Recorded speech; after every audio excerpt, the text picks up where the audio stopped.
ಪ್ರಸ್ತುತ ನೋಡುತ್ತಿರುವ ದೇವಾಲಯಕ್ಕೂ ಮೈಸೂರಿನ ಅರಸರಿಗೂ ಸಂಬಂಧಪಟ್ಟಿದೆ. ಈ ಸ್ವಾಮಿಯು ಮೈಸೂರಿನ ಒಡೆಯರಾದ ಮುಮ್ಮಡಿ ಕೃಷ್ಣರಾಜ ಒಡೆಯರಿಗೆ ಕನಸಿನಲ್ಲಿ ಬಂದು ಎಚ್ಚರಿಕೆ ನೀಡಿದಂಥ ಅನುಭವ ಅವರಿಗಾಗಿತ್ತು. ಅಷ್ಟಕ್ಕೂ ಸ್ವಾಮಿ ಕನಸಿನಲ್ಲಿ ಬಂದು ಯಾಕೆ ಎಚ್ಚರಿಕೆಯನ್ನು ನೀಡಿದರು, ಏನಿದರ ವಿಶೇಷತೆ ಈ ವಿಡಿಯೋ ಮೂಲಕ ತಿಳ್ಕೊಳ್ಳೋಣ.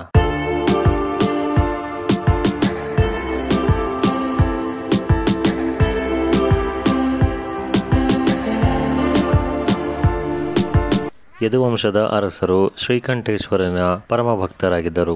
ಮುಮ್ಮಡಿ ಕೃಷ್ಣರಾಜ ಒಡೆಯರ್ ಕಾಲದಲ್ಲಿ ಈ ದೇವಾಲಯದ ಹೊರ ಆವರಣ ರಾಜಗೋಪುರ ನಿರ್ಮಾಣವಾಯಿತು. ಒಮ್ಮೆ ಮುಮ್ಮಡಿ ಕೃಷ್ಣರಾಜ ಒಡೆಯರ್ ಅವರು ದೇವಾಲಯಕ್ಕೆ ಭೇಟಿ ನೀಡಿದಾಗ 4 ಯುಗಗಳಿಂದ ಪೂಜೆಗೊಳ್ಳುತ್ತಿದ್ದ ಸುಂದರ ಮೂರ್ತಿಯಾದ ಚಂದ್ರಶೇಖರ ಮೂರ್ತಿಯನ್ನ ನೋಡುತ್ತಾರೆ. ಈ ಮೂರ್ತಿಯು ಜೀರ್ಣಾವಸ್ಥೆಯಲ್ಲಿದೆ, ಆದ್ದರಿಂದ ಬದಲಾಯಿಸಿ ಬೇರೊಂದು ಉತ್ಸವ ಮೂರ್ತಿಯನ್ನ ಸ್ಥಾಪಿಸಬೇಕೆಂದು ಸಂಕಲ್ಪ ಮಾಡಿಕೊಂಡು ಅರಮನೆಗೆ ಹಿಂದಿರುಗುತ್ತಾರೆ. ನಂತರದಲ್ಲಿ ಶಿಲ್ಪಿಗಳನ್ನು ಕರೆಸಿ ಪಂಚಲೋಹದಿಂದ ಸುಂದರವಾದ ಉತ್ಸವ ಮೂರ್ತಿಯನ್ನ ನಿರ್ಮಾಣ ಮಾಡಬೇಕೆಂದು ಆಜ್ಞೆ ಮಾಡುತ್ತಾರೆ. ನಂತರ ಆ ಪಂಚಲೋಹದ ಮೂರ್ತಿಯನ್ನ ಪಲ್ಲಕ್ಕಿಯಲ್ಲಿಟ್ಟುಕೊಂಡು ನಂಜನಗೂಡಿನ ದೇವಾಲಯಕ್ಕೆ ತೆಗೆದುಕೊಂಡು ಹೋಗುವಂತೆ ಸೇವಕರಿಗೆ ಅಪ್ಪಣೆ ಮಾಡುತ್ತಾರೆ. ಸೇವಕರು ರಾಜರ ಅಪ್ಪಣೆ ಮೇರೆಗೆ ಕಾಲ್ನಡಿಗೆಯಲ್ಲಿ ಪ್ರಯಾಣ ಆರಂಭಿಸುತ್ತಾರೆ. ಕತ್ತಲಾಗಿದ್ದರಿಂದ ನಂಜನಗೂಡಿನ ಸಮೀಪದಲ್ಲೇ ವಿಶ್ರಾಂತಿಗೆಂದು ಆ ರಾತ್ರಿ ಅಲ್ಲೇ ತಂಗುತ್ತಾರೆ. ಅರಮನೆಯಲ್ಲಿ ನಿದ್ರಿಸುತ್ತಿದ್ದ ಮಹಾರಾಜರಿಗೆ ಕನಸಿನಲ್ಲಿ ನಂಜುಂಡೇಶ್ವರ ಕಾಣಿಸಿಕೊಂಡು, ನನ್ನನ್ನೇ ಬದಲಾಯಿಸಲು ಹೊರಟಿದೆಯಾ? ನನ್ನಲ್ಲಿನ್ನೂ ಶಕ್ತಿ ಇದೆ, ಎಚ್ಚರ.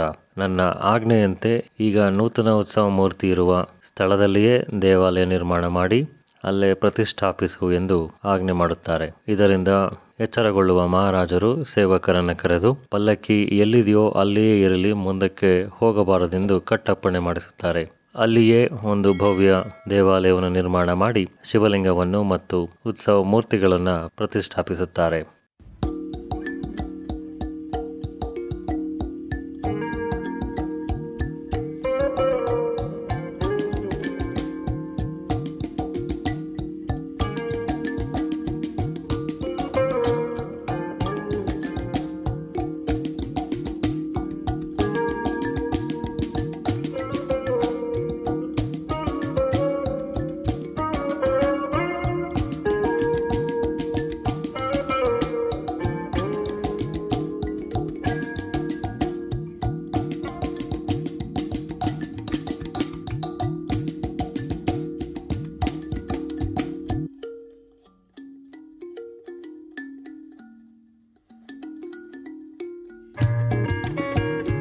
ತಮಗೆ ಕನಸಿನಲ್ಲಿ ಪ್ರಸನ್ನನಾಗಿದ್ದರಿಂದ ಈ ದೇವಾಲಯಕ್ಕೆ ಪ್ರಸನ್ನ ನಂಜುಂಡೇಶ್ವರ ದೇವಾಲಯ ಎಂದು ಮರುನಾಮಕರಣವನ್ನ ಮಾಡುತ್ತಾರೆ.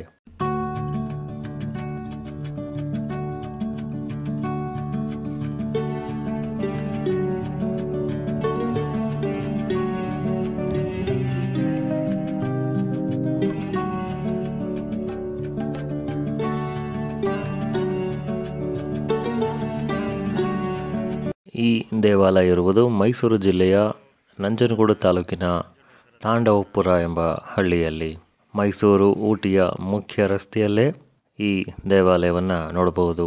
ಈ ವಿಡಿಯೋ ಇಷ್ಟ ಆಗಿದ್ದಲ್ಲಿ ಲೈಕ್, ಶೇರ್ ಹಾಗೂ ಕಾಮೆಂಟ್ ಮಾಡೋದನ್ನು ಮರಿಬೇಡಿ. ಮುಂದಿನ ವಾರ ಎಂದಿನಂತೆ ಮತ್ತೊಂದು ಐತಿಹಾಸಿಕ ಮಾಹಿತಿಯೊಂದಿಗೆ ಸಿಗೋಣ. ಧನ್ಯವಾದಗಳು.